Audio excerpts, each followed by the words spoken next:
Whenever they finish, Florida's next budget will likely cut education in all aspects, including cuts to state support for public broadcasters. At the national level, that debate is back with a vengeance, including a House vote this spring to strip NPR of all federal funding. Full disclosure, our parent station WUFT-TV is one of these stations caught in the crossfire, but it's our editorial judgment not to ignore these stories. So we asked our own Marco Lamano to take a broader look at some of the issues, and as he reminds us, PBS has been fighting for federal survivor off and on for decades. The bill is passed. While the U.S. Congress debates the federal budget, one item has been a noticeable target: the Corporation for Public Broadcasting. Louis Calavota is on the Joint Advisory Board for WUFT and NPR in Gainesville. He's been with public broadcasting for 25 years. He said he's loved his time in it and is a huge supporter of federal funding for public broadcasting because of what he says is its very high-quality programming. The programming here is very much interesting, enlightening, and entertaining.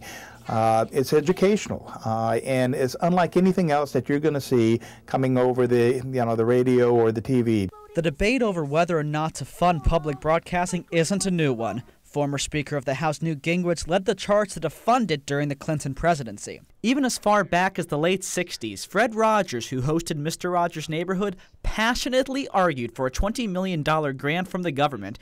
Here he recites the lyrics to one of the songs on his program, "What Do You Do with the Mad That You Feel?" That helps us become what we can. For a girl can be someday a lady, and a boy can be someday a man. I think it's wonderful. Looks like you just earned the $20 million.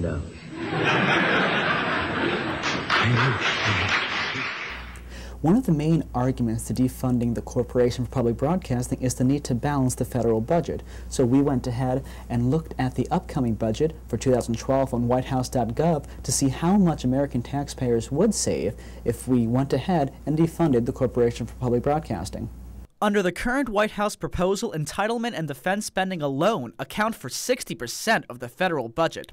The Corporation for Public Broadcasting gets less than 1% of federal government spending. The United States Constitution says that one of the primary functions of the federal government is defense, securing our borders. The Constitution doesn't say that one of the primary functions for government is funding a television station. With an unprecedented $1 trillion deficit for 2010, he believes it's time for both the federal and state and local governments scrambling for money to start making cuts to balance their budgets. Stafford Jones also says PBS and NPR can find innovative ways to become self-sufficient, with shows like Sesame Street making so much off merchandising.